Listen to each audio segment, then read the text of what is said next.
I'm here with Jill Crosson, my partner, and we figured, we're home. We're trying to not go stir crazy as well, and trying to keep in as good a shape as we can. And so Jill and I thought we'd at least go through some of the things that you could do at home, and even without a lot of equipment or anything like that. So we make sure we're staying in shape, make sure we're staying some, have some fitness going on.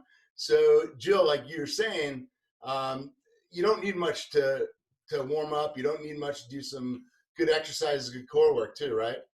No, absolutely not. I mean, this is supposed to just give some people a little bit of information and a little insight into some exercises that we can do with just a little bit of open space. So absolutely no equipment, just get a floor. Either do it, I recommend either if you're doing an exercise inside your house, do it either barefoot or put on like a really like low maintenance sneaker, but don't wear socks because we don't want you to slip. So either barefoot or like a small type of shoe sneaker, but we don't want you to slip if you're in socks.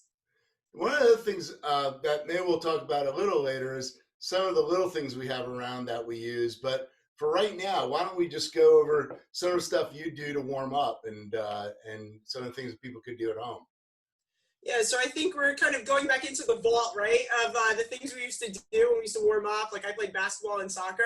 So the things that we used to do for warm up. Now, it just depends on your fitness level, right? Like you might start with some basic, like, just stepping or walking in place, or maybe just some like high knees, just, or just running in place, something like that. If you want to start to get your core involved, you can put your hands behind your head and just bring your elbow to your knee. So just go side to side. So this is actually kind of nice to get the core engaged. When you start, if you were going to go step by step, what would you do first? Get warmed up first, get a sweat on first, like a little bit of in-place jogging for 5 minutes, or what would you recommend? Yeah, absolutely. I think warm up is definitely super important. I rarely ever recommend stretching. Just doing plain static stretching until you are warmed up. So we call this like a dynamic warm up or dynamic movements. So just starting with like either walking in place or jogging in place. If you do have exercise equipment, then sure, you can row or do some elliptical or bike or do a little jog. But this is for if we had absolutely nothing available, what we can do just standing, in a small space. Okay. So after you do, say your 5 minutes of 5 minutes of high knees or whatever, just to get further. And show, why don't you again? I want to that little upright core that you were doing. Show exactly how you were doing that again, and explain that high knee and hands behind your head. Be a little more. Yeah, sure. So the first one is just like a step. So you can just put your hands out and just hit your knees to your hands. And this is just very simple that people of all abilities can do. If you want to ramp it up a little bit, then you can start, skipping in space or just doing like a jog in place. And then in order to engage our core, you can put your hands behind your head and then opposite knee to elbow. So right knee to left elbow, left knee to right elbow, and side to side. And how many, what you're doing how many is you're reps engaging. would you say doing side to side to start off, and how many reps, how many sets for people that are just starting out there? Yeah, sure. So really it's just part of a warm-up. So, do 10 repetitions each side. And so you're really getting a little bit of engagement of your mid back and low back. You're getting, the front of your core engaged, and you're getting a little blood flowing in your arms, your upper back, and your lower body. Jill, move back a little bit. We want to see your face. All right. Much better. So we're doing that. Then what else? What comes up? All right, so we got our warm-up going, and if we want to get a little bit more blood flowing, then you can start with the high knees. So where you're really like running in place and kicking, getting those knees up really high. The other thing we used to do, just simple, we called them butt kicks. And so you really just want to kind of get your heels up. So it's like you're running in place, but you're kind of getting a little quad stretch at the same time. That's okay. All right. So basically just trying to get everything loosened up, everything going. Absolutely. And then one of my favorites, we like their walkouts quads, or some people call them inchworms. So I'll put my computer down a little bit, but stand here, bend forward, touch your toes, or come close, whatever you can do, so you get a little stretch in your low back and your hamstrings.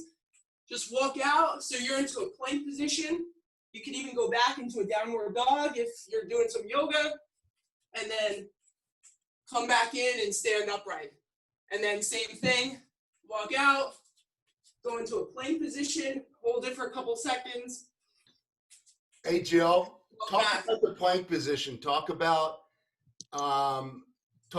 what you want to do with your butt and what you want to do with your core muscles while you're in that plank position. How important it is to really concentrate on isometrics with your butt, your hamstring, and your abdominals when you're doing that.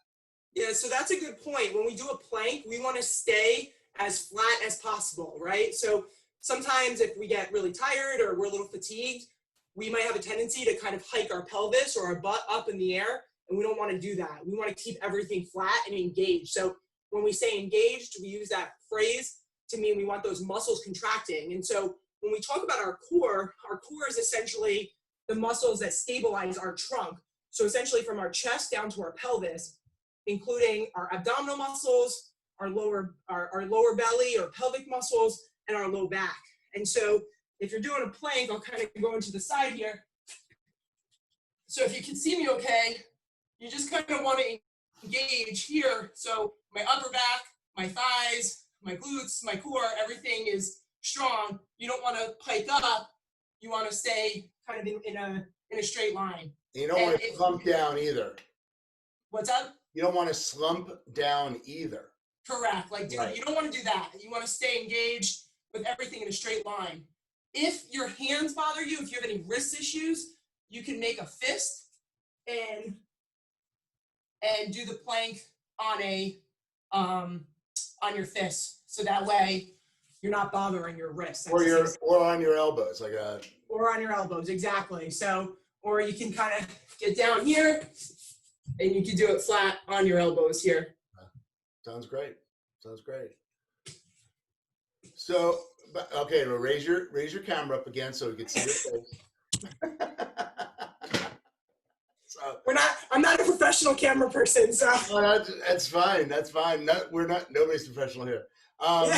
So as far as doing that to get started, first 10 minutes of a workout, so to speak, then, one of the things that I, personally find that's very helpful. I mean, I'm a gadget guy, and even if they're small little gadgets or big little gadgets. Yeah.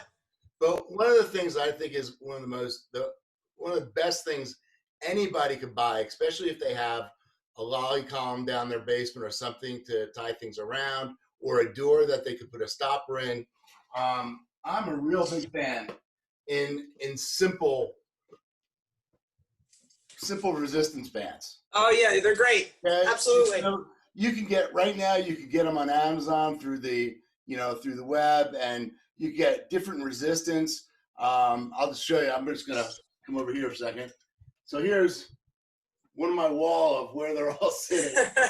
Okay, and then what I've also done is on this wall over here, I basically have several levels where I have a ring that I could attach them to, so I could do shoulder work, I could do leg work, I could do upper body work with that as well. I just find that something as simple as that is real easy to do, and you can get a great workout. I mean, some of the times, with some of our during the season, sometimes that's all our pitchers do. Is a lot of bandwork, a lot of core work, like you were saying. So, those kind of things, these things to do, like adductor workouts and little tiny things like that, I think are real easy, and everybody should have them and be able to do them.